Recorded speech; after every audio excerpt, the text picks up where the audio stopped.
السلام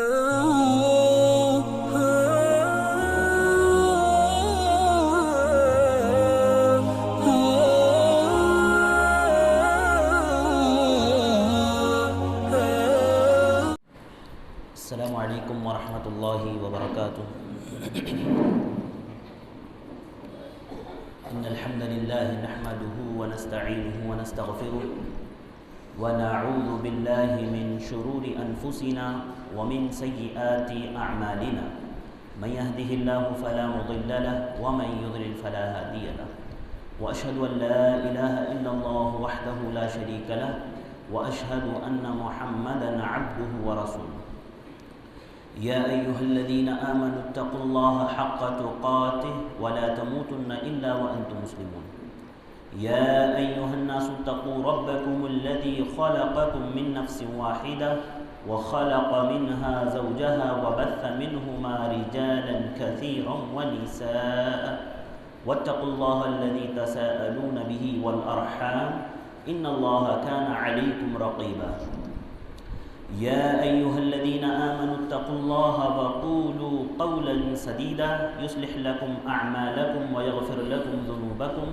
ومن يطع الله ورسوله فقد فاز فوزا عظيما أما بعد فإن أصدق الحديث كلام الله وخير الهدي هدي محمد صلى الله عليه وسلم وشر الأمور محدثاتها وكل محدثة بدعة وكل بدعة ضلالة وكل ضلالة في النار رب اشرح لي صدري ويسر لي امري واحلل عقدة من لساني يفقهوا قولي قال الله تبارك وتعالى فاعوذ بالله السميع العليم من الشيطان الرجيم بسم الله الرحمن الرحيم وانه لتنزيل رب العالمين نزل به الروح الامين على قلبك لتكون من المنذرين بلسان عربي مبين۔ تمام قسم کی تعریف توصیف اللہ رب العالمین کے لیے لائق و سزاوار ہے، جس نے مجھے اور آپ کو اس دنیا میں پیدا کیا۔ اللہ تعالیٰ نے ہمیں مسلمان بنایا، اور اللہ رب العالمین کا شکر و احسان ہے کہ اتنی اچھی مجلس میں اللہ رب العالمین نے مجھے اور آپ کو حاضری کا موقع دیا۔ اس پر اللہ کا بے شمار شکر و احسان ہے۔ اس کے بعد لاتعداد درود و سلام ہو تمام انبیاء کرام پر، خصوصاً میرے اور آپ کے آخری پیغمبر جناب محمد رسول اللہ صلی اللہ علیہ وسلم پر۔ صدر اجلاس، علماء کرام اور میرے عزیز بھائیوں، دوستوں، بزرگوں، نوجوان ساتھیوں، مجھے جو موضوع آج کے لیے دیا گیا ہے وہ قرآن کی اہمیت و فضیلت ہے۔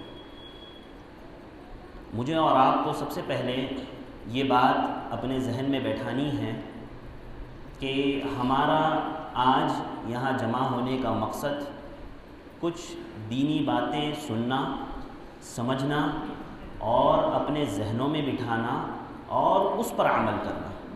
یاد رکھیے، علم عربی میں قول ہے، العلم بلا عمل کالسفینۃ فی البحر بلا مقصد، کہ علم عمل کے بغیر ایسے ہی ہے جیسے ایک کشتی ہے جو سمندر میں تیر تو رہی ہے لیکن اس کا کوئی مقصد نہیں ہے، بس وہ ادھر سے ادھر ہچکولے کھا رہی ہے، اور اس کے مقصد نہ ہونے کی وجہ سے اس کا سمندر میں رہ کر کے کوئی فائدہ نہیں ہے۔ لہذا اگر ہم صرف علم حاصل کریں گے، عمل کچھ نہیں کریں گے، تو یاد رکھیے یہی علم میرے اور آپ کے لیے وبال جان بنے گا۔ اور یہ علم صرف کانوں کا مزہ نہیں ہونا چاہیے، کانوں کا مزہ نہیں ہونا چاہیے۔ جیسے کہ ہم نے جمعہ میں منہج سلف سنا ہے، لیکن منہج سلف کا منہج ایک یہ بھی تھا کہ وہ جب کوئی چیز سنتے تو فوراً اس پر عمل کرتے۔ امام احمد بن حنبل رحمہ اللہ کے بارے میں آتا ہے نا کہ وہ مسند احمد لکھ رہے تھے، ان کے سامنے ایک حدیث آئی کہ اللہ کے نبی صلی اللہ علیہ وسلم نے پچنا لگوایا، حجامہ جو کرواتے نا ہم، پچنا لگوایا امام احمد بن حنبل، اور اس کو فلاں فلاں گیہوں دیے۔ الگ الگ اقوال ہے، بعض نے کہا کہ 4 سا گیہوں دیے اللہ کے نبی نے۔ امام احمد بن حنبل رحمہ اللہ نے اس کتاب کو بند کیا، رکھا سائیڈ میں، اور فوراً گئے حجامہ کرنے والے کے پاس، پچنا لگوانے والے کے پاس، اور انہوں نے حجامہ کروایا اور اس کو اتنا ہی گیہوں دیا جتنا اللہ کے نبی صلی اللہ علیہ وسلم نے دیا تھا۔ تو یہ عمل کا جذبہ ہے. تو مجھے اور آپ کو چاہیے کہ بس ہم اسی جذبے کے ساتھ بیٹھیں کہ انشاءاللہ جو بھی باتیں ٹوٹی پھوٹی میں آپ کے سامنے پیش کروں گا، سب سے پہلے میں خود اور پھر ہم تمام اس پر عمل کریں گے ضرور انشاءاللہ. اللہ تعالیٰ مجھے اور آپ کو عمل کی توفیق دے. دیکھیے ہم بات کرنے بیٹھے ہیں قرآن مجید کے اوپر. قرآن مجید یہ ایک ایسی عظیم کتاب ہے، ایسی مقدس کتاب ہے کہ جس کا مسلمانوں نے تو اقرار کیا ہی کیا، دشمنان اسلام نے بھی اقرار کیا ہے. مستشرقین نے، اس کے علاوہ کفار نے، جتنے لوگوں نے قرآن کو پڑھا، چاہے وہ جو ہے مسلمانوں کی تباہی و بربادی کے لیے ہی کیوں نہ پڑھا ہو، لیکن جب انہوں نے پڑھا تو وہ خود اس بات کا انہوں نے اقرار کیا کہ قرآن جیسی کوئی کتاب نہیں ہے، اور یہ کسی انسان کا کلام نہیں ہو سکتا. اتنا وقت نہیں ہے کہ میں ان کے اقوال وغیرہ پیش کر سکوں، البتہ انشاءاللہ ہم بات کریں گے قرآن و حدیث کی روشنی میں مختصراً. دیکھیے جو چیز جتنی عظیم ہوتی ہے، جتنی اہم ہوتی ہے، اس کے لیے تیاری بھی اتنی اہم ہوتی ہے. پتہ ہے آپ کو، اللہ رب العالمین نے جب قرآن مجید کو نازل کرنے کا ارادہ کیا، یعنی قرآن مجید کو نازل کرنا شروع کیا، تو اس سے پہلے اللہ تعالیٰ نے ایک انتظام کیا. پتہ ہے کیا کیا؟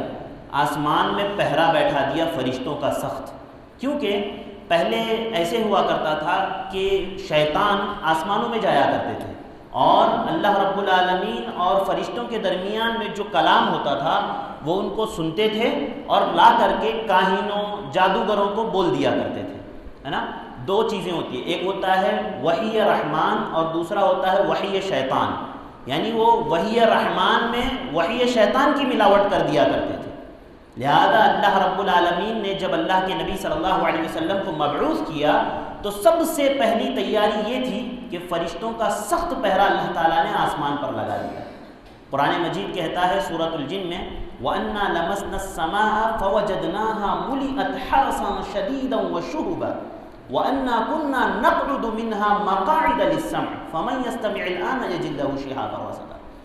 کہ کیا ہو گیا، میں آسمان میں دیکھ رہا ہوں کہ ہر جگہ پہرا لگا ہوا ہے، بہت سخت پہرا، بہت بڑا پہرا، ایسا پہرا کہ یہ لوگ جو جایا کرتے تھے سننے کے لیے اب موقع نہیں ہے سننے کا، اب موقع نہیں ہے. اور اگر چلے بھی جائیں تو اللہ رب العالمین نے ایک شعلہ تیار کر رکھا ہے جو ان کو مارتا ہے، جو ان کو بھگاتا ہے.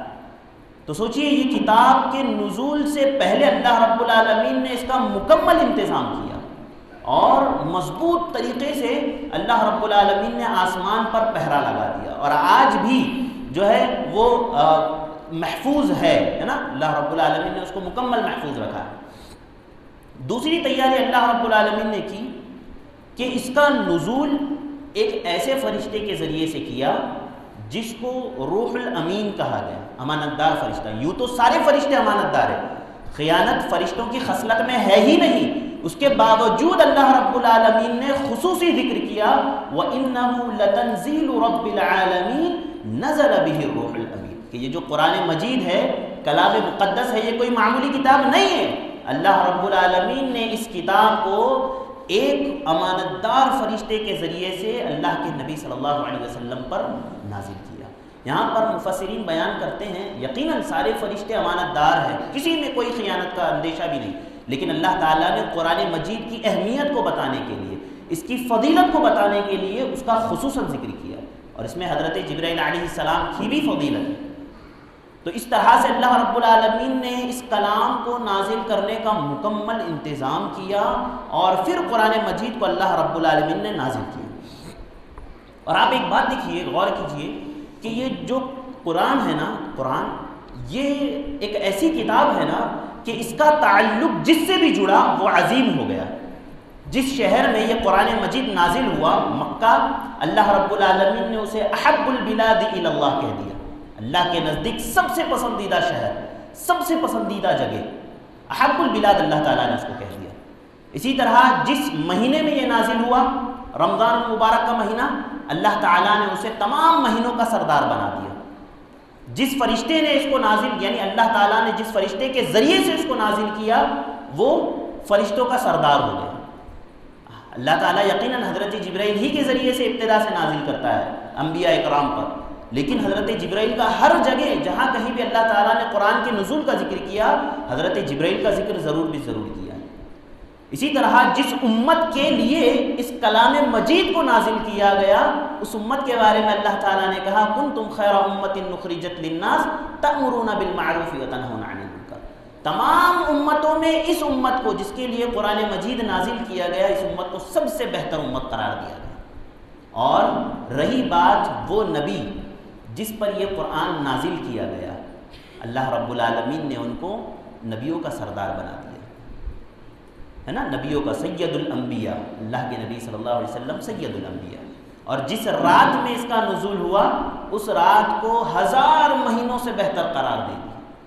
سوچئے ایک قرآن مجید سے کتنے تعلقات جڑے اور اللہ رب العالمین نے ان چیزوں کو جو اس کے ذریعے سے جڑی عظیم سے عظیم تر بنا دیا. ایک رات کا ثواب اللہ رب العالمین نے 1000 مہینوں سے بہتر کر دیا. تو یہ قرآن مجید کتاب ہی ایسی ہے کہ جو بھی اس سے جڑتا ہے انسان ہی کیوں نہ ہو اس کی عظمت لوگوں کے دلوں میں بیٹھ جاتی. اسی لیے ہم کہتے ہیں نا حفاظ کی عزت کیا کرو. یہ لوگ جو اپنے سینوں میں قرآن لیے گھوم رہے ہیں یہ کوئی معمولی انسان نہیں ہے. انہوں نے اس کتاب کو یاد کیا ہے جو کلام الہی ہے, جو اللہ رب العالمین کا کلام ہے, اللہ تعالیٰ کی بات ہے.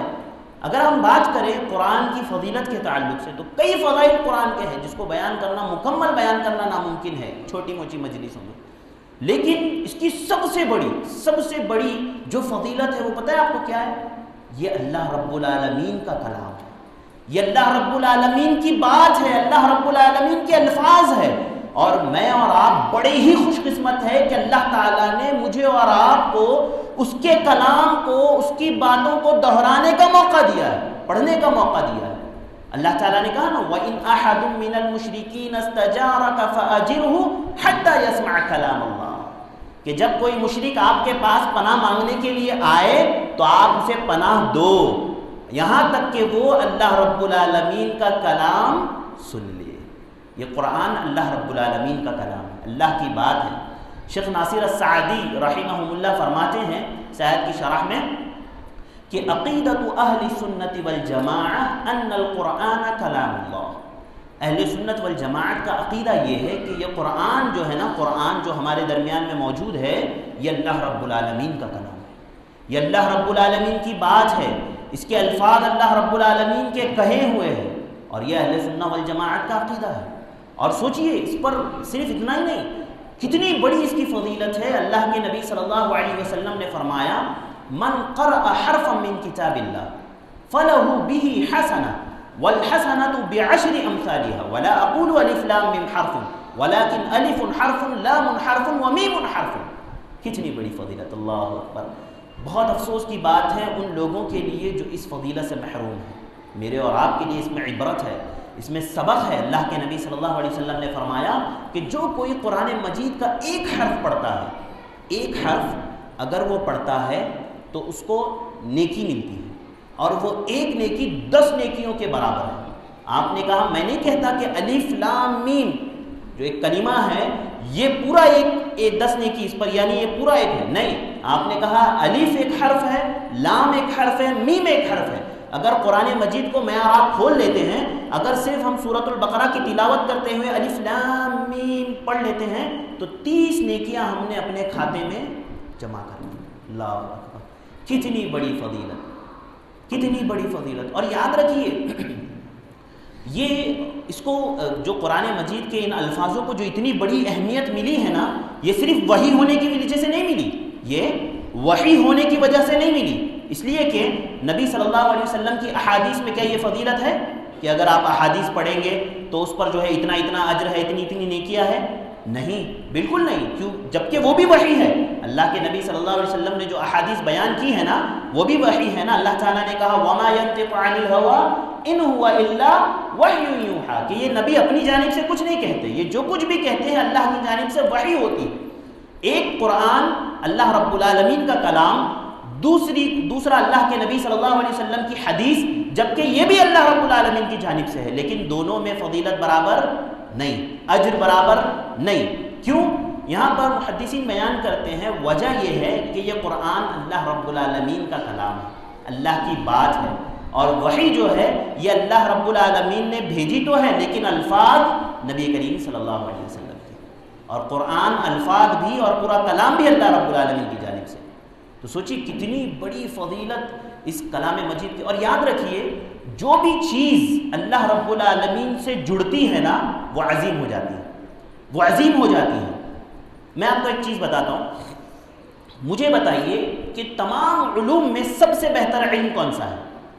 آپ سائنس لے لیجئے، میتھس لے لیجئے، سارے دنیاوی علم سارے لے لیجئے اور دینی علم لے لیجئے، تو اس میں سب سے افضل علم کون سا ہے؟ یقیناً دینی علم. ہم کہیں گے دینی علم افضل ہے. اچھا، دینی علم میں بھی سب سے افضل علم کون سا ہے؟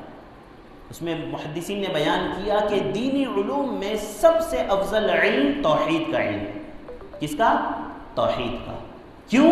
کیونکہ توحید میں باتیں اللہ رب العالمین کے تعلق سے ہوتی ہے، اسی لیے اسے ام العلوم بھی کہا جاتا ہے. توحید کی باتوں کو، توحید کے علم کو ام العلوم کہا جاتا ہے، کیونکہ اس علم کا تعلق اللہ رب العالمین سے. تو جو بھی چیز اللہ رب العالمین سے جڑتی ہے وہ عظیم سے عظیم تر ہوتی جاتی ہے. عزیز بھائیوں، دوستوں، بزرگوں، نوجوان ساتھیوں، بہت بڑے فضائل قرآن مجید کے اللہ رب العالمین نے بیان کیے اور اللہ کے نبی صلی اللہ علیہ وسلم نے اپنی احادیث میں بیان کی. آپ صلی اللہ علیہ وسلم نے فرمایا الماہر بالقرآن مع السفرۃ الکرام البررہ، کہ وہ شخص جو قرآن پڑھنے میں ماہر ہو، اچھی طرح سے قرآن پڑھتا ہو، اچھے انداز میں قرآن پڑھتا ہو، بہترین طریقے سے قرآن پڑھتا ہو، وہ آدمی بندوں اور اللہ کے درمیان میں جو فرشتے سفارت کا کام کرتے ہیں، بزرگ فرشتے، ان فرشتوں کے ساتھ ہوگا. اللہ اکبر.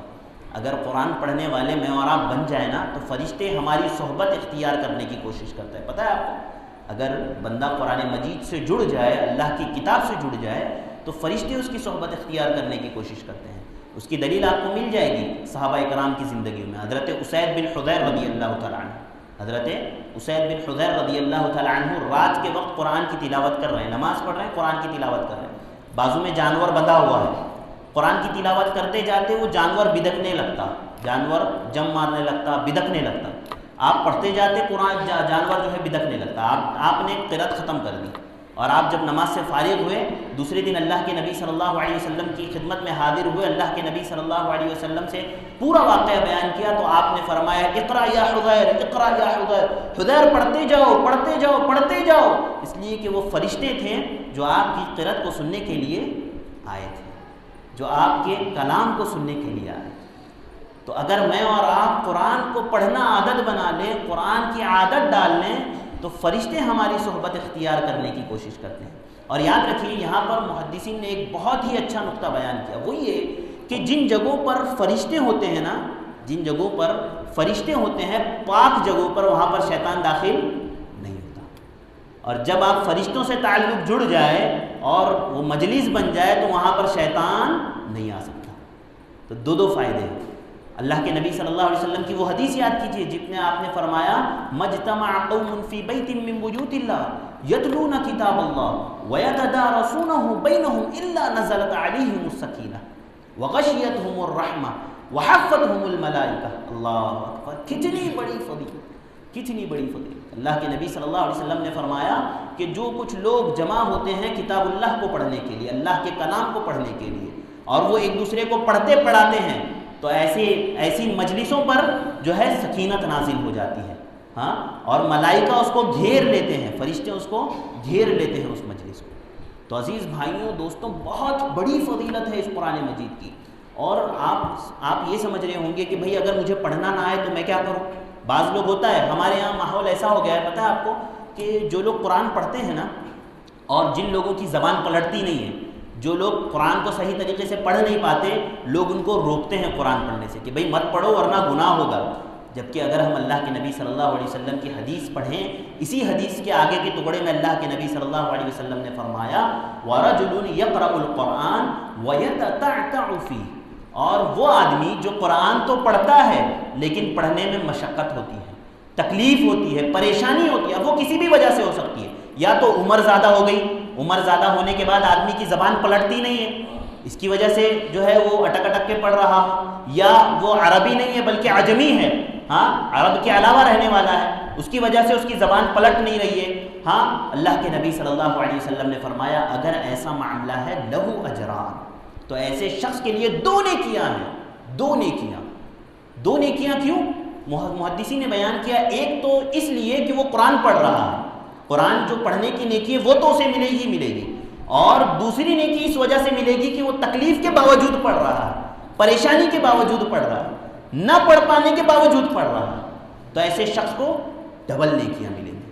تو یہ کلام بہت عظیم ہے میرے بھائیوں، بہت اہم کلام ہے. مجھے اور آپ کو چاہیے کہ ہم اس کو پڑھتے رہیں، اس کو اپنا معمول بنائیں. جس طرح سے ہمارے لیے بغیر کھائے جینا ممکن ہے؟ نہیں ممکن. بغیر پیے، پانی کے پیے بغیر جینا ممکن ہوتا ہے. کچھ لوگ کہتے ہیں بھائی ہم جیتے ہیں، وہ تو اللہ اعلم جی پاتے ہیں، لیکن جہاں تک ہم کہتے ہیں کہ بھائی کسی کا بغیر پانی کے کوئی آدمی زندہ نہیں رہ سکتا. جس طرح سے ہماری دنیاوی ضروریات ہے نا، ہمارا کھانا پینا، چلنا پھرنا اور اپنی ضروریات سے، حاجات سے فارغ ہونا جیسے ہماری زندگی کا لازمی جز ہے، اسی طرح سے قرآن مجید کی تلاوت کرنا بھی میری اور آپ کی زندگی کا لازمی جز ہونا چاہیے. اور باقاعدہ ہمیں ترتیب کے ساتھ، پورا طریقے کے ساتھ اور پورے پلاننگ کے ساتھ قرآن مجید کی تلاوت کرنی چاہیے تاکہ ہم اس سے جو ہے فائدہ اٹھا سکیں. اور یاد رکھیے یہ قرآن مجید ایک ایسی کتاب ہے نا کہ جو انسان کی قدر و منزلت دنیا میں بھی بڑھا دیتی ہے. اللہ کے نبی صلی اللہ علیہ وسلم نے فرمایا نا، یؤم القوم اقرأہم لکتاب اللہ، کہ تمہاری قوم میں امامت کا سب سے زیادہ حقدار وہ ہے جو قرآن کو زیادہ جانتا ہو، قرآن کو اچھی طرح سے پڑھنے والا ہو، وہ آپ کی جو ہے قوم کی امامت کرے گا. اور ایک بہت بڑی بات وہ یہ کہ حضرت ابو بکر صدیق رضی اللہ تعالی عنہ کو اللہ کے نبی صلی اللہ علیہ وسلم کے بعد خلیفہ بنایا گیا. حضرت ابو بکر صدیق کو اللہ کے نبی صلی اللہ علیہ وسلم کی جو ہے وفات کے بعد خلیفہ بنایا گیا. اور جن وجوہات پر حضرت ابو بکر صدیق رضی اللہ تعالی عنہ کو خلیفہ بنایا گیا نا، اس میں سب سے بڑی وجہ مورخین نے جو گنائی ہے، سب سے بڑی وجہ یہ تھی کہ حضرت ابو بکر وہ شخص تھے جنہوں نے اللہ کے نبی کی زندگی میں امامت کی تھی، اللہ کے نبی کی زندگی میں امامت کی تھی. حضرت عائشہ رضی اللہ تعالی عنہا کی روایت ہے، کہتی ہیں اللہ کے نبی صلی اللہ علیہ وسلم نے فرمایا، یا عائشہ مروا ابا بکر فلیصلی بالناس، اے عائشہ ابو بکر کو حکم دو کہ وہ لوگوں کو جا کر کے نماز پڑھائے، کہو کہ ان کو نماز پڑھانے کے لیے کہو. حضرت عائشہ کہتی ہیں، حضرت ابو بکر کی بیٹی ہے، باپ کا جو ہے درد دل میں ہے. حضرت عائشہ کہتی ہیں یا رسول اللہ صلی اللہ علیہ وسلم، اے اللہ کے نبی ابو بکر رجل رقیق، اے اللہ کے نبی یہ ابو بکر نرم دل کے ہیں، ابو بکر نرم دل کے ہیں، جب وہ قرآن کو پڑھیں گے نا تو اپنے آنسوؤں کو نہیں روک پائیں گے. اللہ، یہ صحابہ کرام تھے. حضرت عائشہ کہتی ہیں اللہ کے نبی صلی اللہ علیہ وسلم یہ ابو بکر جو ہے نرم دل کے ہیں، اور جب یہ قرآن مجید کی تلاوت کریں گے نا اپنے آنسوؤں کو نہیں روک پائیں گے. اللہ کے نبی صلی اللہ علیہ وسلم کہتے ہیں عائشہ بولو ابو بکر کو امامت کرنے کے لیے. تو یہ امامت، اور اس کا سب سے بنیادی وجہ جو گنائے مورخین نے وہ یہ کہ حضرت ابو بکر نے اللہ کے نبی کی زندگی میں امامت کی. مجھے یہ بتائیے کہ اس امامت پر کھڑے ہونے کے قابل کس چیز نے حضرت ابو بکر کو بنائی؟ یہی کتاب اللہ، اللہ کی کتاب، اللہ کا کلام، جس کو پڑھنے والے نے امامت کی اور وہ امام جا کر کے خلیفہ بنا. اور آپ کو پتہ ہے امام کی جو اہمیت ہوتی ہے نا، ہمارے آپ کے درمیان عام طور سے لوگوں کے یہاں جو ہے اماموں کی قدر نہیں ہوتی، اماموں کی قدر نہیں ہوتی، لیکن یہ وہ شخص ہے کہ پیچھے آپ کے کتنا بھی بڑا پڑھا لکھا کیوں نہ آ جائے، اگر وقت کا وہ پردھان منتری بھی آ جائے نا تو اسے اسی امام کے پیچھے نماز پڑھنی ہے، اسی امام کی اتباع کرنی ہے. اتنا بڑا یہ مقام ہے، اتنا بڑا یہ منصب ہے. لہذا مجھے اور آپ کو چاہیے کہ ہم عزت کریں علماء کی، ہمارے اماموں کی، ہمارے مؤذنین کی، جو دین کی خدمت کرتے ہیں ہم ان کی خدمت کریں. تو یہ بہت اہم چیز ہے قرآن مجید کہ جس کے پڑھنے والے کو اللہ رب العالمین بے شمار فضائل عطا کرتے ہیں، بے شمار. دیکھا ہم نے کہ کس طرح سے اللہ رب العالمین نے حضرت ابو بکر رضی اللہ تعالی عنہ کو جو ہے امامت عطا کی. اسی طرح سے ہمارے بھائیوں نے قرآن حفظ مکمل کیا، بڑی خوشی کی بات ہے. اور ایسے لوگوں کے لیے اللہ رب العالمین نے، اللہ کے نبی صلی اللہ علیہ وسلم نے کہا یقال لصاحب القرآن، صاحب قرآن سے کہا جائے گا اقرأ ورتقی ورتل کما کنت ترتل فی الدنیا. میرے حافظ قرآن سے اللہ رب العالمین کل قیامت کے دن کہے گا پڑھتا جا اور جنت کے درجات پر چڑھتا جا. جہاں پر تو آخری تلاوت کرے گا، جہاں پر تو رکے گا وہ تیری آخری منزل ہوگی. کتنی بڑی فضیلت ہے کہ اللہ رب العالمین ان کو درجات دیں گے کہ تم بس قرآن کی تلاوت کرتے جاؤ جیسے تم دنیا میں کیا کرتے تھے، جہاں تم پہنچو گے وہ تمہاری آخری منزل ہوگی. اور یہاں پر ایک اور اہم بات وہ یہ کہ نبی صلی اللہ علیہ وسلم نے جو حدیث میں کہا نا یقال لصاحب القرآن، اللہ کے نبی نے نہیں کہا حافظ قرآن، یقیناً حافظ تو ہونا ہی ہے، ساتھ ہی ساتھ صاحب قرآن ہونا ہے. صاحب قرآن، یہاں پر بعض محدثین نے بہت اچھی بات کہی، وہ یہ کہ صاحب قرآن وہ ہوتا ہے جو قرآن کو اپنا ساتھی بناتا ہے، جو قرآن کو اپنا دوست بناتا ہے. اللہ رب العالمین نے قرآن مجید میں ساتھی کے لیے بیوی کو اللہ تعالیٰ نے کہا کہ انا یکون لہ ولد ولم تکن لہ صاحبہ، کہ اللہ رب العالمین کی اولاد کیسے ہو سکتی ہے جبکہ اس کی کوئی صاحبہ ہی نہیں ہے. صاحبہ بیوی، ساتھی کو اللہ رب العالمین نے صاحبہ کہا. اور ایک جگہ پر حضرت ابو بکر کو بھی اللہ تعالیٰ نے اللہ کے نبی صلی اللہ علیہ وسلم کا صاحب کہا تھا، دوست کہا تھا. وقال ان اللہ لا تحزن ان اللہ معنا، ہے نا وہ والی آیت، تو یقال لصاحبہ لا تحزن ان اللہ معنا. تو حضرت ابو بکر کو بھی اللہ کے نبی صلی اللہ علیہ وسلم نے یہاں پر صاحب کہا، یعنی دوست کہا. تو حافظ قرآن تو ہونا ہی ہے، ساتھ ہی ساتھ صاحب قرآن بھی ہونا ہے، یعنی اس قرآن کو پڑھتا رہنا ہے، قرآن کی تلاوت کرتی رہنی ہے. انشاءاللہ یہ فضیلت ضرور بھی ضرور ہمیں حاصل ہوگی. تو عزیز بھائیوں دوستوں، یہ قرآن مجید کی جو میں مختصر سی، خالی میں سرسری طور پر، چونکہ وقت کم ہے اور مجھے اور آپ کو ان باتوں کو یاد بھی رکھنا ہے اور اس پر عمل بھی کرنا ہے، تو اسی لیے میں آپ کے سامنے انشاءاللہ قرآن مجید کی جو اہمیت ہے، جو فضیلت ہے، جو عظیم کتاب ہے، کیونکہ اس کی عظمت جب تک کہ ہمارے دل میں اس کی عظمت، اس کی اہمیت نہیں بیٹھے گی نا، تب تک کہ عمل بہت مشکل ہوتا ہے آدمی کے لیے. تو آپ اور میں چاہیے کہ ہم اس کے ذریعے سے اس کی عظمت کو، اس کی اہمیت کو اپنے دلوں میں بٹھائیں. اچھا ایک بات مجھے یہ بتائیے کہ دنیا میں لوگ حسد کن لوگوں سے کرتے ہیں؟ دنیا میں لوگ حسد کن لوگوں سے کرتے ہیں؟ وہی نا جو بہت اہم ہوتا ہے، جو بہت بڑے درجے کا ہوتا ہے، یا وہ جو ہے دنیا میں کسی نہ کسی کمال کو پہنچا ہوتا ہے، تب جا کر کے لوگ اس سے حسد کرتے ہیں، تب جا کر کے لوگ اس سے جلتے ہیں. اللہ کے نبی صلی اللہ علیہ وسلم نے کہا نا لا حسد الا فی اثنتین، حسد جائز نہیں ہے سوائے دو لوگوں.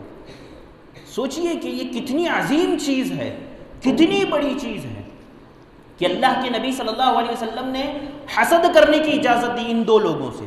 اس میں ایک سب سے پہلا وہ آدمی جو قرآن جانتا ہو، قرآن کو صبح و شام پڑھتا ہو، قرآن کی تلاوت کرتا ہو.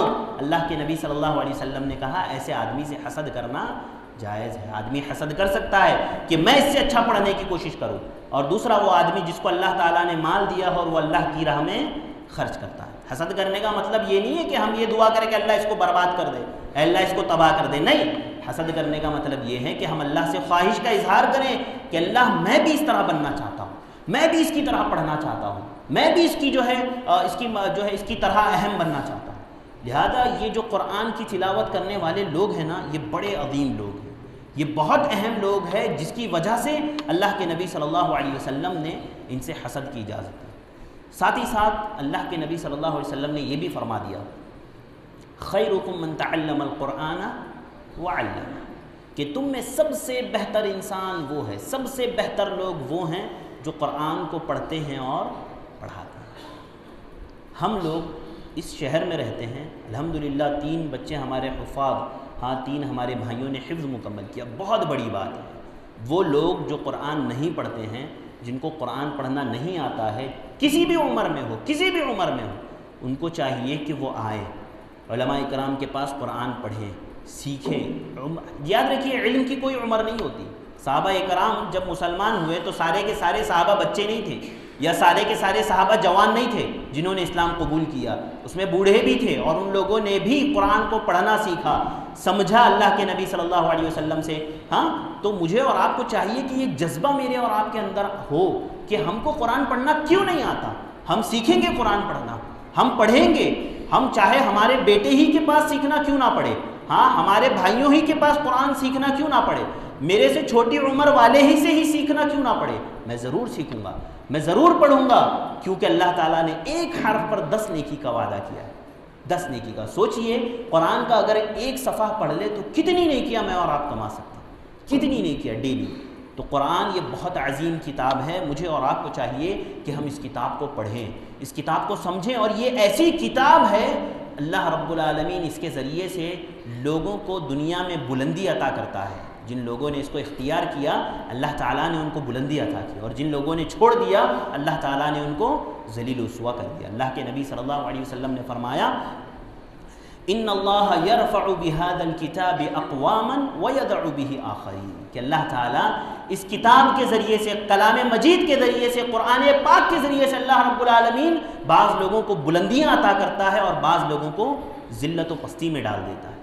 میں آپ کو ایک واقعہ بتاتا ہوں، بڑا ہی شاندار واقعہ ہے، اس سے آپ کو سمجھ میں آئے گا کہ قرآن مجید کے حافظ کی یا قرآن مجید کے قاری کی، اچھی آواز میں قرآن پڑھنے والے کی کتنی اہمیت ہے۔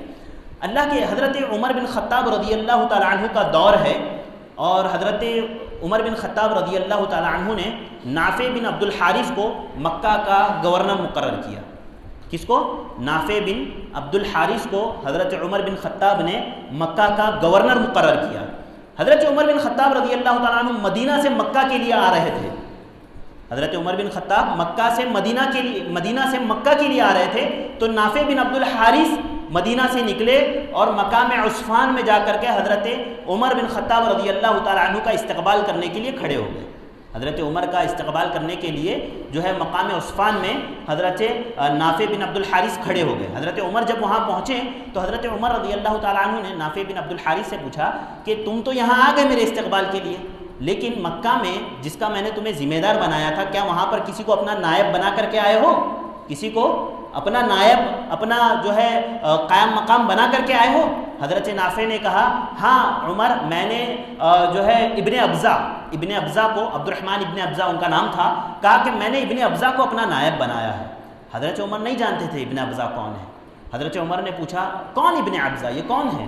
حضرت نافع نے کہا مولم من موالینا، مولم من موالینا۔ دیکھیے مولم کے 2 معنی ہیں عربی میں، ایک تو وہ یا تو ہمارے غلاموں میں سے ایک غلام ہے، یا اس کا دوسرا معنی ہوتا ہے مولا کا کہ ایسے لوگ جن کا نسب نہ پتہ ہو، نسب معلوم نہیں ہے، باپ دادا خاندان کے بارے میں زیادہ کچھ معلوم نہیں ہے، بس یہ آ کر کے ہمارے ساتھ رہنے لگ گئے، جن کے بارے میں ہم زیادہ جانتے نہیں ہیں۔ مولم من موالینا، یا تو ہمارے غلاموں میں سے ایک غلام ہے، یا تو کوئی بہت بڑے خاندان والے نہیں ہیں، بس ہمارے ساتھ آ کر کے جمع ہو گئے، ہمارے ساتھ آ کر کے ہمارے خاندان میں مل گئے۔ حضرت عمر غصہ ہو گئے، کہا تم نے غلام کو اور ایسے آدمی کو جس کا حسب و سب نہ معلوم ہو، ایسے آدمی کو تم نے اپنا قائم مقام بنایا ہے، اپنا نائب بنایا ہے، یہ کیسے ہو سکتا ہے؟ حضرت نافع بن عبد الحارث نے کہا اے عمر، ابن ابزا کو تم نہیں جانتے، یہ قاری قرآن ہے۔ کیا کہا؟ یہ قاری قرآن ہے اور علم میراث کے ماہر، وراثت کا علم ان کو بہت اچھی طرح سے آتا ہے۔ حضرت عمر بن خطاب رضی اللہ تعالی عنہ نے جیسے ہی یہ بات سنی کہ یہ قاری قرآن ہے، کہتے ہیں نافع عبد الحارث تم نے بہت اچھا کیا کہ ان کو اپنا نائب بنایا، کیونکہ میں نے اللہ کے نبی صلی اللہ علیہ وسلم کو فرماتے ہوئے سنا ہے ان اللہ یرفع بہذا الکتاب اقواما ویضع بہ آخرین، کہ یہ وہ کتاب ہے جس کے ذریعے سے اللہ تعالیٰ لوگوں کو بلندی عطا کرتے ہیں اور لوگوں کو ذلیل و رسوا بھی کرتے ہیں۔ تو عزیز بھائیوں، دوستوں، بزرگوں، نوجوان ساتھیوں، یہ جو کتاب کلام اللہ، یہ جو میرے اور آپ کے ہاتھوں میں ہے نا، یہ کوئی معمولی کتاب نہیں ہے، یہ بہت عظیم کتاب ہے، بہت اہم کتاب ہے۔ مجھے اور آپ کو اس کو پڑھنا چاہیے، اس کو سمجھنا چاہیے۔ اصل میں ہم لوگ عربی نہیں جانتے نا، وجہ یہ ہے کہ ہم قرآن کو نہیں سمجھ پاتے، ورنہ آپ کو پتہ ہے عرب جب یہ قرآن نازل ہوا تو اس دور میں ایسے ایسے لوگ موجود تھے جو عربی زبان کے ماہر تھے، عربی زبان کے ماہر۔ ایک مثال میں آپ کو دیتا ہوں، اللہ تعالیٰ نے قرآن مجید میں ایسے لوگوں کو چیلنج کیا فَأْتُوا بِسُورَةٍ مِّن مِّثْلِهِ إِن كُنتُمْ صَادِقِينَ، ارے ایک صورت بنا لو اس جیسی۔ یہ قرآن جو اللہ رب العالمین نے اتنی موٹی نازل کی ہے، اس قرآن جیسی تم ایک صورت بنا لاؤ۔ وہ لوگ نہیں بنا لائے، نہیں بنا پایا، کسی نے نہیں بنا پایا۔ اور کیسے کیسے لوگ پتہ ہے آپ کو اس دور میں موجود تھے۔ میں آپ کو ایک مثال دیتا ہوں، امرؤ القیس، اس زمانے کا بہت بڑا شاعر امرؤ القیس، عربی ادب کا ماہر اس کے بارے میں آتا ہے کہ یہ، اور اس زمانے میں بہت سارے شعراء موجود تھے، اعمش تھا، نابغہ تھا، زہیر تھے، یہ لوگ بہت بڑے بڑے شاعر ہوا کرتے تھے۔ امرؤ القیس کے بارے میں آتا ہے کہ یہ ایک ایسا شاعر تھا نا کہ ان لوگوں کے اشعار کو لکھ کر کے کعبۃ اللہ پر لٹکایا جاتا تھا، کعبۃ اللہ پر لٹکایا جاتا تھا۔ ایک عورت تھی جس کے 3 بچیاں تھیں، اس کے ان لوگوں کی شادی نہیں ہو رہی تھی، ان کا نکاح نہیں ہوتا تھا، تو وہ عورت امرؤ القیس کے پاس آئی اور کہا کہ میرے ایسا معاملہ ہے، لہذا آپ کچھ کرو۔ تو امرؤ القیس نے ان بچیوں کے حسن پر، ان کے اچھائی پر ایسے اشعار لکھے اور اس کو کعبۃ اللہ پر لٹکائے کہ اگلے 3 دن میں اس کا نکاح ہو گیا، اگلے 3-4 دن میں ان لوگوں کا نکاح ہو گیا۔ تو ایسے ادیب موجود تھے، اس کے باوجود اس قرآن کے چیلنج کو وہ ایکسیپٹ نہیں کر پائے۔ اس قرآن یہ عظیم کتاب ہے، کتنی اس کی مثالیں دی جائے، کتنی اس کی تعریف کی جائے کم ہے۔ کیوں؟ کیونکہ یہ کلام رحمانی ہے، یہ اللہ رب العالمین کا کلام ہے، یہ وہ کلام ہے جو اللہ رب العالمین نے نازل کیا ہے، اور یہ بڑا عظیم کلام ہے۔ اگر اس کو نا چھوٹا بچہ بھی اگر اس کو پڑھ لے، سمجھ لے اور اس کا علم حاصل کرے، وہ بھی عظیم ہو جاتا ہے۔ اس کی مثال میں آپ کو دیتا ہوں۔ حضرت عبداللہ ابن عباس رضی اللہ تعالیٰ عنہ، جن کے لیے اللہ کے نبی صلی اللہ علیہ وسلم نے دعا کی تھی، علم کی، اللہ کے نبی صلی اللہ علیہ وسلم نے خاص طور سے حضرت عبداللہ ابن عباس کے لیے علم کی دعا کی تھی۔ حضرت عمر بن خطاب رضی اللہ تعالیٰ عنہ کے دور میں وہ گروپ بنا کر کے بیٹھا کرتے تھے۔ حضرت عمر اپنے یعنی مشورہ دینے والوں کو، مشیروں کو اپنے اطراف جمع کر کے بات کیا کرتے تھے، جس میں بڑے بڑے صحابہ کرام ہوا کرتے تھے، بدری صحابہ کرام ہوا کرتے تھے۔ لیکن حضرت عبداللہ ابن عباس کی عمر کوئی بہت بڑی نہیں تھی، چھوٹے تھے، نوجوان تھے۔ تو دوسرے صحابہ کرام کو، بدری صحابہ کرام کو یہ ایسا لگتا تھا کہ عمر کیوں ابن عباس کو اپنے بازو میں بٹھاتے ہیں؟ بچے تو ہمارے گھر میں بھی ہے بھائی، آپ ہمارے بچوں کو کیوں نہیں بٹھاتے؟ ابن عباس ہی کو کیوں بٹھاتے ہو اپنے پاس؟ اتنے بڑے بڑے صحابہ کرام، بزرگ صحابہ کرام کی مجلس میں حضرت عمر ابن عباس رضی اللہ تعالیٰ عنہ کے ساتھ بیٹھے ہوتے تھے۔ ایک مرتبہ جب حضرت عمر رضی اللہ تعالیٰ عنہ کو اس کی بھنک لگی کہ ایسا معاملہ ہے، تو انہوں نے ایک مرتبہ حضرت عبداللہ ابن عباس کو بلوایا اور تمام وہ صحابہ کرام کے سامنے سوال کیا اور پوچھا کہ مجھے بتائیے اذا جاء نصر اللہ والفتح کے تعلق سے آپ لوگ کیا سمجھتے ہیں؟ آپ لوگ کیا سمجھتے ہیں؟ سب صحابہ کرام سے، جتنے وہاں پر موجود تھے، بدری صحابہ ہے، سارے صحابہ کرام، اللہ کے نبی حضرت عمر نے جب پوچھا تو کسی نے کہا کہ اللہ تعالیٰ نے اس میں فتح کی بشارت دی ہے، فتح مکہ کی بشارت دی ہے، فلاں بشارت دی ہے، فلاں بشارت دی، ساری چیزیں بیان کی۔ لاسٹ میں حضرت عمر رضی اللہ تعالیٰ عنہ نے حضرت عبداللہ ابن عباس رضی اللہ تعالیٰ عنہ سے پوچھا، اے ابن عباس اس آیت کے بارے میں تم کیا کہتے ہو؟ حضرت عبداللہ ابن عباس رضی اللہ تعالیٰ عنہ نے کہا، اے عمر میں سمجھتا ہوں اللہ تعالیٰ نے اس میں اللہ کے نبی صلی اللہ علیہ وسلم کو آپ کی وفات کی خبر دی کہ اب آپ کا کام پورا ہو گیا، اللہ رب العالمین نے فتح دے دی، اب آپ کے جانے کا وقت آ گیا۔ حضرت عمر رضی اللہ تعالیٰ عنہ نے کہا کہ میں بھی یہی سمجھتا ہوں۔ تو یہ ایسی کتاب ہے جو آپ کی عزت، آپ کے وقار، آپ کی توقیر کو بلند کرتی ہے، جیسے حضرت عبداللہ ابن عباس رضی اللہ تعالیٰ عنہ کی۔ اور بہت سارے فوائد اس کتاب کے ہیں، اس کو پڑھنے کے اور اس کو سمجھنے کے اور اس کو یاد کرنے کے۔ اور یاد رکھیے ابھی جو مہینہ ہمارے لیے رمضان المبارک کا آنے والا ہے، یہ بہت اہم مہینہ ہے۔ خاص طور سے اس قرآن کا تعلق رمضان المبارک کے ساتھ بہت مضبوط تعلق ہے، کیونکہ اللہ تعالیٰ نے کہا نا شہر رمضان الذی انزل فیہ القرآن، کہ یہ رمضان ہی وہ مقدس مہینہ ہے جس میں ہم نے قرآن کو نازل کیا، لہذا اس میں زیادہ سے زیادہ قرآن پڑھنے کی کوشش کیجیے۔ ہاں اس میں کاہل مت ہوئیے، سستی مت کیجیے، ذرا بھی نہیں، ضرور کوشش کیجیے کہ قرآن مجید کو پڑھیں، ختم کریں۔ اللہ کے نبی صلی اللہ علیہ وسلم ہر سال رمضان میں حضرت جبرائیل کے ساتھ رمضان میں جو ہے خاص طور سے قرآن مجید کا دورہ کرتے تھے، پتہ ہے نا آپ لوگوں کو؟ اللہ کے نبی صلی اللہ علیہ وسلم رمضان میں ہر سال خاص طور سے، ویسے تو قرآن ہمیشہ نازل ہوتا رہا 30 سالہ زندگی میں، لیکن رمضان المبارک کے مہینے میں خاص طور سے اس کا اہتمام ہوتا کہ حضرت جبرائیل اور اللہ کے نبی قرآن کا دور کرتے۔ اور جس سال اللہ کے نبی صلی اللہ علیہ وسلم کی وفات ہوئی، آپ نے 2 مرتبہ قرآن کا دور کیا، پورا قرآن کو ختم کیا۔ اور ہم اپنا موازنہ کریں، ہم یہ سوچیں کہ ہم نے لاسٹ قرآن کب پڑھا تھا، ہم نے لاسٹ قرآن کو کب یاد کیا تھا، ہاں ہم نے کب جو ہے لاسٹ قرآن سے فائدہ اٹھایا تھا۔ لہذا مجھے اور آپ کو عبرت حاصل کرنی چاہیے، اپنے حالات پر غور و فکر کرنی چاہیے ہر ایک کو۔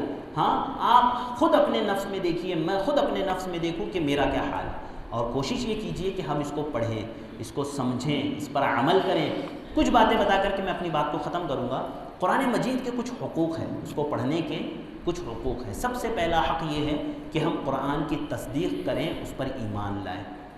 قرآن پر ایمان لائے بغیر ہمارا ایمان کیسے مکمل ہو سکتا ہے؟ تو قرآن کو مضبوطی سے ہم پڑھیں اور اس پر ایمان لائیں۔ اللہ رب العالمین نے قرآن مجید میں کہا یا ایھا الذین آمنوا آمنوا باللہ ورسولہ والکتاب الذی نزل علی رسولہ والکتاب الذی انزل من قبل، کہ اے وہ لوگوں جو ایمان لائے ہو، ایمان لاؤ اللہ اور اس کے رسول پر اور اس کتاب پر جو ہم نے اللہ کے نبی پر نازل کی ہے اور ان کتابوں پر بھی جو اس سے پہلے نازل کی تھی۔ یہاں پر رک جائیے اور ایک نقطے پہ غور کیجیے۔ اللہ تعالیٰ نے یہاں پر کہا اے ایمان لانے والو ایمان لاؤ، یا ایھا الذین آمنوا آمنوا باللہ ورسولہ، اے لوگوں جو ایمان لائے ہو ایمان لاؤ اللہ اور اس کے رسول پر۔ اس کا کیا مطلب ہے؟ ایک آدمی ہے جو کوئی چیز کھا رہا ہے، اگر آپ اس سے یہ کہے کہ اے فلاں چیز کھانے والے تو اس کو کھا، وہ تو کھا ہی رہا ہے، تو آپ کا دوبارہ بولنے کا کیا مقصد ہوگا؟ یہاں پہ مفسرین بیان کرتے ہیں کہ یہاں پر جو پہلا آمنو ہے نا، آمنو مانا ہوتا ہے عربی میں ایمان لانا۔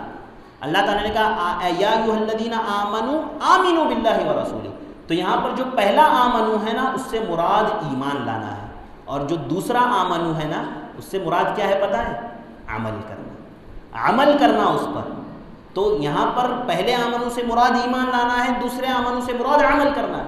لہذا اللہ تعالیٰ مجھے اور آپ کو اس بات کی تلقین کر رہے ہیں کہ اے وہ لوگوں جو ایمان لائے ہو عمل کرو، عمل کر کے دکھاؤ۔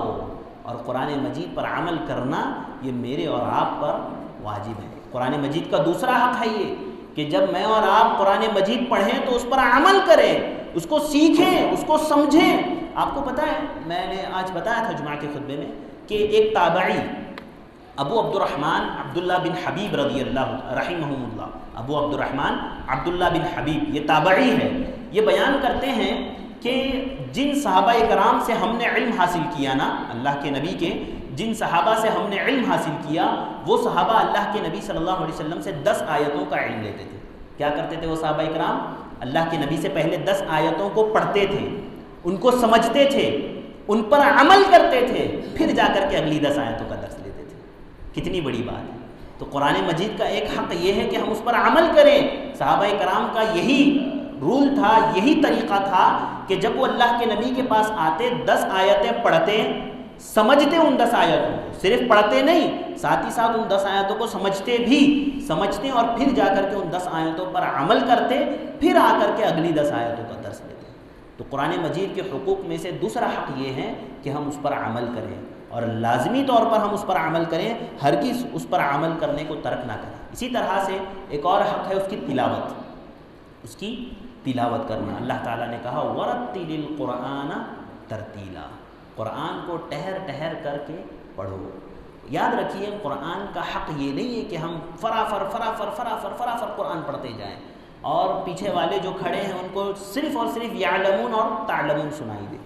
ہوتا ہے ہمارے یہاں بعض جگہوں پر ہے نا، ایک رات میں پوری قرآن ختم کر دی جاتی ہے، اور پیچھے سامعین میں اور آپ جیسے لوگ کھڑے ہیں تو ہم کو صرف اور صرف امام کا کچھ نہیں سمجھ میں آتا، صرف 2 الفاظ سمجھ میں آتے ہیں، یعلمون یا تو تعلمون، ہاں وَلَٰكِن لَا يَعْقِلُونَ، اس لیے کہ ہم کوئی عقل نہیں رکھتے، کوئی سمجھ نہیں آتا۔ یہ قرآن پڑھنے کا طریقہ نہیں ہے۔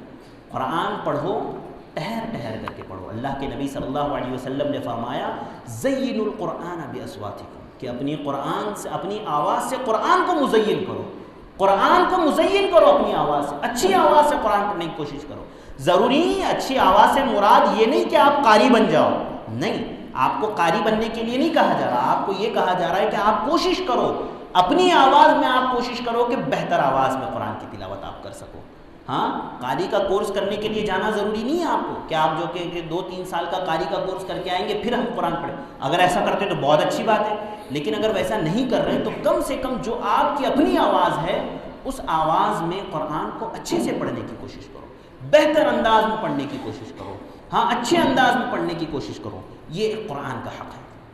اسی طرح آخر میں 2-3 حق بیان کر کے میں اپنی بات کو ختم کروں گا۔ ایک اور حق قرآن کا کیا ہے؟ وہ یہ کہ قرآن کے معانی و مفاہیم پر غور کیا جائے۔ اللہ تعالیٰ نے کہا وَلَقَدْ يَسَّرْنَا الْقُرْآنَ لِلذِّكْرِ فَهَلْ مِن مُدَّكِرٍ، کہ ہم نے قرآن کو آسان کر دیا ہے کوئی نصیحت حاصل کرنے والا، ہے کوئی پڑھنے والا، سمجھنے والا؟ لوگ کہتے ہیں قرآن کو ترجمے سے نہ پڑھو ورنہ گمراہ ہو جاؤ گے۔ کیا ہوگا؟ گمراہ ہو جاؤ گے۔ یہاں پر اللہ تعالیٰ دعوت دے رہے ہیں کہ قرآن کو اللہ تعالیٰ نے سمجھنے کے لیے آسان بنا دیا ہے، آپ پڑھو۔ ہمارے یہاں لوگ کہتے ہیں قرآن نہ پڑھو ورنہ گمراہ ہو۔ دیکھیے ایک بات آپ سمجھ لیجئے یہاں پر یہ کہ قرآن میں کچھ علوم ایسے ہیں جس کو انسان بڑی آسانی سے سمجھ سکتا ہے، بڑی آسانی سے سمجھ سکتا ہے۔ جیسے نماز پڑھنے کا حکم ہے، روزہ رکھنے کا حکم ہے۔ آپ جب پڑھو گے اللہ تعالیٰ ان الصلاۃ کانت علی المؤمنین کتابا موقوتا، اللہ تعالیٰ نے مومنین پر 5 وقت کی نماز کو فرض کیا۔ بات تو سمجھ میں آ گئی نا؟ ایسے احکام جو عمومی احکام ہیں، جس کو ہر کوئی سمجھ سکتا ہے، جس کو ہر کوئی پڑھ سکتا ہے، آپ اس کو پڑھ سکتے ہیں، آپ اس کو سمجھ سکتے ہیں۔ لیکن قرآن میں کچھ ایسی چیزیں بھی ہے کہ جس کا عام انسان کو خود سے سمجھنا ناممکن ہے، جب تک کہ وہ کسی عالم سے، کسی جو ہے قرآن کے مفسر سے جب تک کہ وہ کانٹیکٹ نہ کرے، ان سے بات نہ کرے، ان سے ان آیتوں کو نہ سمجھیں، ممکن نہیں۔ ہمارے یہاں ہوتا ہے لوگ قرآن مجید کو بس جیسا تیسا پڑھ لیتے ہیں اور اپنے سے سمجھنے کی کوشش کرتے ہیں۔ احادیث کا بھی معاملہ ایسی ہی ہے، کچھ احادیث ہے جو آپ بڑی آسانی سے سمجھ سکتے ہیں، لیکن کچھ احادیث ایسی بھی ہے جس کے لیے آپ کو علماء سے رجوع کرنا پڑے گا، علماء سے پوچھنا پڑے گا کہ یہاں پر اس کا کیا معنی و مفہوم ہے۔ اور ہمارے یہاں ایسا ہوتا ہے نا، لوگ بس قرآن پڑھ لیے، تھوڑی سی حدیث پڑھ لیے، اب آ گئے اور سامنے والے سے بحث و مباحثہ کرنے لگ گئے۔ بھئی آپ نے علم سمجھا نہیں، آپ نے علم سیکھا نہیں، تو آپ کیسے کسی سے مباحثہ کر سکتے ہو؟ یاد رکھو یہ جو دین ہے نا، یہ علم ہے، یہ علم جو ہے نا، امام ابن سیرین رحمہ اللہ، چونکہ میں نے دیکھا کہ یہاں کے لوگوں میں جذبہ ہے علم حاصل کرنے کا، عمل کا بھی جذبہ رکھیے۔ امام ابن سیرین رحمہ اللہ کرتے تھے ان ھذا العلم دین فانظروا عمن تأخذون دینکم، کہ ہر ایرے غیرے سے علم نہیں لیا جاتا، ہر ایرے غیرے سے علم نہیں لیا جاتا۔ ایسے لوگ جو قرآن کی آیتوں کو صحیح طریقے سے نہ پڑھ سکتے ہوں، ایسے لوگ جو احادیث کو صحیح طریقے سے نہ پڑھتے ہو، گرچہ وہ فتوے کے منصب پر بیٹھ گئے ہو، فتویٰ دینے کے منصب پر بیٹھ گئے ہو اگرچہ وہ، لیکن ان سے علم نہیں لیا جائے گا۔ اس لیے کہ امام ابن سیرین کہا کرتے تھے ان ھذا العلم دین فانظروا عمن تأخذون دینکم، کہ یہ جو علم ہے یہ دین ہے، یہ دین ہے، لہذا تم دیکھو کہ یہ علم تم کس سے لے رہے ہو، لہذا یہ بھی دیکھنا ضروری ہے۔ اور یاد رکھیے ہمارے یہاں کچھ لوگ ایسا ہوتا ہے معاملہ، ہمارے یہاں ممبئی وغیرہ میں بہت سارے ایسے لوگ ہیں جو تھوڑا بہت علم حاصل کر لیتے ہیں اور اپنے آپ کو اس قابل سمجھتے ہیں کہ وہ اب فتوے کے منصب پر بیٹھ سکتے ہیں، اب وہ فتوے کے منصب پر بیٹھ سکتے ہیں۔ امام مالک رحمہ اللہ، چونکہ یہاں بات نکلی ہے میں مختصر سے آپ کو بتاتا چلوں، امام مالک رحمہ اللہ جنہوں نے سب سے پہلی حدیث کی کتاب لکھی، موطا امام مالک، سب سے پہلی تاریخ میں لکھی جانے والی حدیث کی کتاب موطا امام مالک، وہ امام مالک مدینہ میں رہا کرتے تھے، اور امام شافعی ان کے شاگرد، امام مالک کے شاگرد امام شافعی جیسا شخص، امام مالک کہتے ہیں کہ میں اس وقت تک فتوے کے منصب پر نہیں بیٹھا جب تک کہ مدینہ کے 70 علماء نے اس بات کی اجازت دے دی کہ اب میں فتویٰ دے سکتا ہوں، اس وقت تک میں فتوے کے منصب پر نہیں بیٹھا۔ تو میرے بھائیوں دوستو یاد رکھو کہ اگر ہم نے علم حاصل کر لیا، گرچہ آپ کو پتہ ہے، آپ کو سوالات کے جواب معلوم ہے، بھائی آپ اپنے آپ میں مفتی ہو، لیکن آپ مت بتاؤ، کیونکہ وہ آپ کا حق نہیں ہے، وہ اس شخص کا حق ہے جو افتاء کے درجے پر بیٹھا ہے، سوال و جواب کے درجے پر بیٹھا ہے۔ ہمارے یہاں ایسا ہوتا ہے کہ تھوڑا بہت پڑھ لیا، سیکھ لیا، سمجھ لیا، اب کوئی بھی سوال پڑھو تو اس کے پاس جواب ہوتا ہے، بالکل ہوتا ہے، اگرچہ وہ نہیں جانتا لیکن ان کے پاس جواب ہوتا ہے۔ آپ کو پتہ ہونا چاہیے، علامہ ابن قیم رحمہ اللہ کہا کرتے تھے طائفتان من امتی، طائفتان من امتی قامتا علی شفیر جہنم، کہ اس امت کے 2 گروہ، 2 جماعتیں ایسی ہیں جو جہنم کے کنارے پر کھڑی ہوئی، جہنم کے کنارے پر کھڑی ہے، ذرا غلطی کی سیدھا جہنم ہے۔ پہلا القاضون، قاضی لوگ جو فیصلے کرتے ہیں، جو لوگوں کے درمیان کے جھگڑوں کو نمٹاتے ہیں، قاضی کے منصب پر بیٹھے ہیں، ایسے لوگ اگر وہ غلط فیصلہ کر دیں، حضرت علامہ ابن قیم رحمہ اللہ کہتے ہیں سیدھا جہنم، کیونکہ بے شمار وعید اللہ رب العالمین نے اور اللہ کے نبی صلی اللہ علیہ وسلم نے بیان کر دیا۔ اور دوسرا آپ نے کہا المفتون، مفتی لوگ جو اپنے منہ کے مفتی بنے بیٹھے اور بیٹھے اٹھے چھٹے لوگوں کو فتوے دیتے ہیں، یہ بہت بڑی غلطی ہے، بہت بری چیز ہے۔ تو قرآن پڑھو، اس کے معنی کے ساتھ پڑھو، سمجھو اس کو، کوشش کرو۔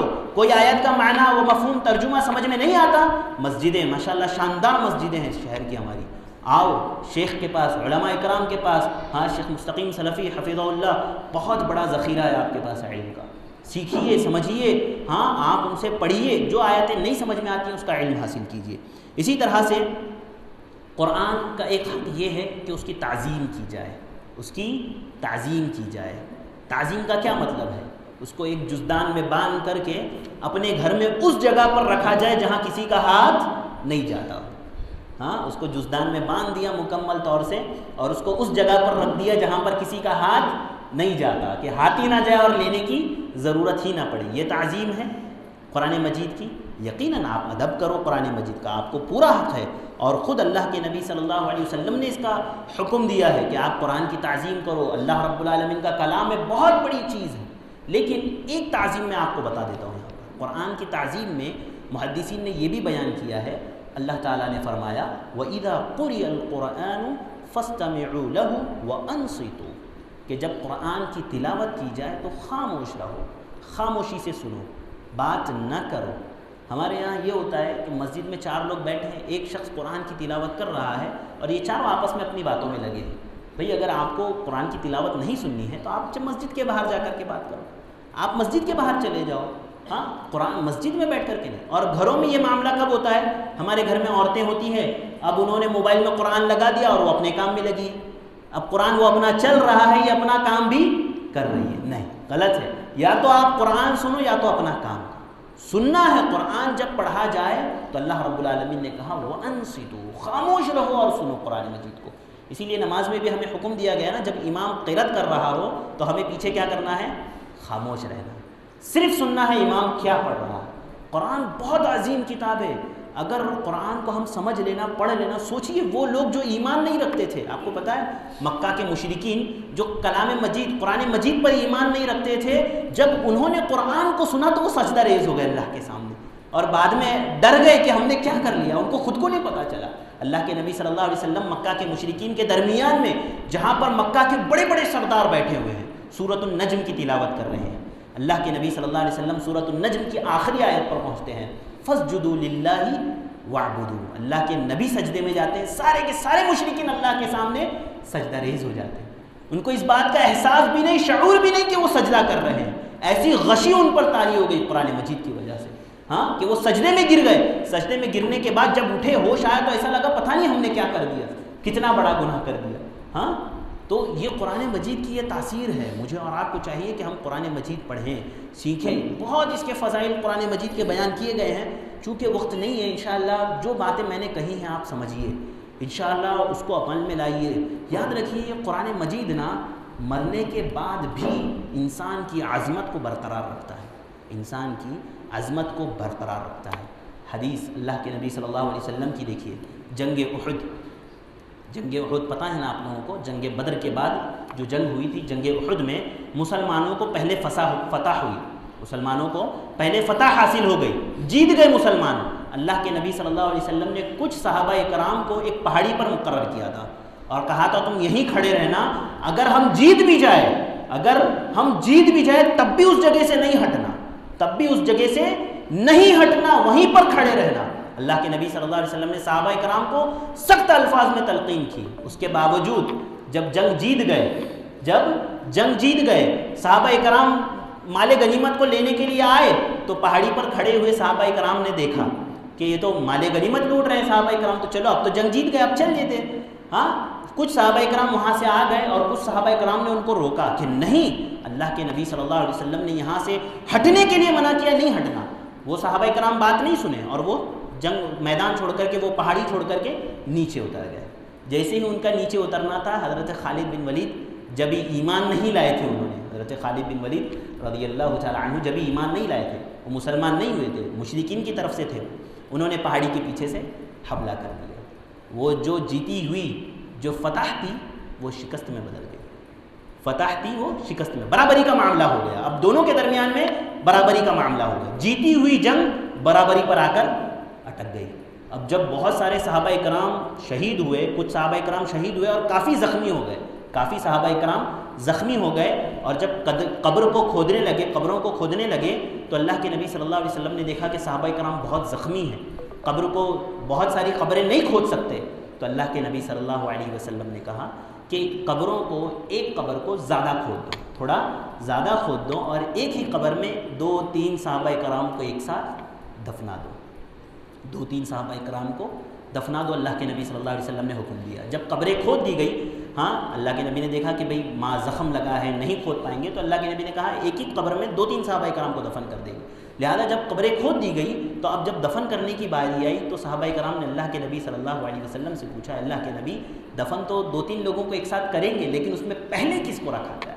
اس میں پہلے قبلہ رخ کس شخص کو رکھا جائے؟ اللہ کے نبی صلی اللہ علیہ وسلم نے کہا ان میں قرآن کو جو سب سے زیادہ جاننے والا ہو اس کو قبلہ رخ کر کے، اس کو قبلہ رخ کر کے۔ تو یہ قرآن اتنا عظیم ہے کہ انسان کو مرنے کے بعد بھی اس کا فائدہ دیتا ہے، اور قرآن کو پڑھیں، اس کا حق ادا کر کے پڑھیں۔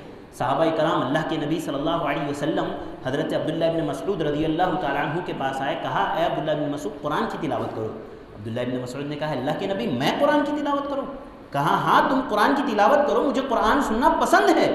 حضرت عبداللہ بن مسعود کہتے ہیں کہ میں نے قرآن کی تلاوت کرنی شروع کر دی، اور جب وہ کہتے ہیں جب میں قرآن کی تلاوت کرتے ہوئے ایک آیت پر آ کر کے رکا، ایک آیت پر جب میں آ کر کے رکا جس میں اللہ رب العالمین نے اس بات کا ذکر کیا تھا کہ اے نبی یاد کرو اس دن کو جس دن ہم تمہیں ان لوگوں پر گواہ بنائیں گے، ان لوگوں پر گواہ بنائیں گے۔ حضرت عبداللہ بن، میں آیت غالباً بھول رہا ہوں، حضرت عبداللہ بن مسعود کہتے ہیں اللہ کے نبی صلی اللہ علیہ وسلم نے مجھے کہا یکفی کا، خاموش ہو جاؤ، کافی ہے کافی ہے۔ حضرت عبداللہ بن مسعود کہتے ہیں جب میں نے اپنا چہرہ جب اوپر کیا، اللہ کے نبی کے چہرے کو دیکھا تو آپ کی آنکھوں سے آنسو جاری تھے، آپ زار و قطار رو رہے تھے قرآن کی تلاوت کرتے ہوئے۔ ہاں صحابی رسول بیان کرتے ہیں اللہ کے نبی صلی اللہ علیہ وسلم جب قرآن پڑھتے تو اللہ کے نبی کے سینے سے ایسی آواز آتی عزیز کا عزیز الرحا، ایسی آواز آتی جیسے چکی پیسنے کی کیسی آواز آتی ہے۔ اور بعض روایتوں میں آیا ہے کہ ہانڈی میں جب پانی ابلتا ہے نا تو کس طرح سے آوازیں آتی ہیں، ویسے اللہ کے نبی صلی اللہ علیہ وسلم کے سینے سے آواز آیا کرتی تھی، آپ کے رونے کی آواز آیا کرتی تھی، اور صحابہ کرام اس حق کو ادا کرتے تھے۔ لہذا عزیز بھائیوں، دوستوں، بزرگوں، نوجوان ساتھیوں، یہ جو قرآن اللہ رب العالمین نے مجھے اور آپ کو عطا کیا ہے نا، یہ بڑا عظیم کلام ہے۔ مجھے اور آپ کو چاہیے کہ ہم اس کی قدر کریں، اس کو سنیں، اس کو سمجھیں، اس کو پڑھیں۔ اگر کچھ نہیں سمجھ میں آتا ہے تو آ کر کے علماء کرام سے اس کے تعلق سے پوچھیں۔ یہ چند باتیں تھیں جو میں نے مناسب سمجھی، ضروری سمجھی کہ آپ لوگوں کے سامنے رکھی جائیں۔ اللہ تعالیٰ سے دعا کرتے ہیں اللہ تعالیٰ ہمیں ان باتوں کو یاد رکھنے کی توفیق عطا فرمائے، اللہ تعالیٰ ہمیں ان باتوں پر عمل کرنے کی توفیق عطا فرمائے، اللہ رب العالمین ہمیں قرآن کو پڑھنے والا بنائے، قرآن کو سیکھنے والا بنائے، سمجھنے والا بنائے۔ اللہ رب العالمین جن بچوں نے حفظ مکمل کیا ہے اللہ رب العالمین تو ان کے حفظ کو مضبوط رکھ، اللہ رب العالمین تو انہیں دنیا میں ترقی عطا فرما، اللہ رب العالمین تیرے کلام کے ذریعے سے ان کی زندگیوں میں برکت عطا فرما، اللہ رب العالمین تو جو کوئی بھی مسلمان پریشان حال ہے ان کی پریشانیوں کو دور فرما، اے اللہ جو مقروض ہیں ان کے قرض کی ادائیگی کے صحیح اسباب عطا فرما، اے اللہ رب العالمین تو جو بیمار ہیں انہیں شفاء عاجلہ شفاء کاملہ نصیب فرما، جب تک ہمیں زندہ رکھ، ایمان پر رکھ، جب بھی ہمارا خاتمہ ہو خاتمہ بالخیر ہو، آمین۔ وآخر دعوانا ان الحمد للہ رب العالمین۔ السلام علیکم ورحمۃ اللہ وبرکاتہ۔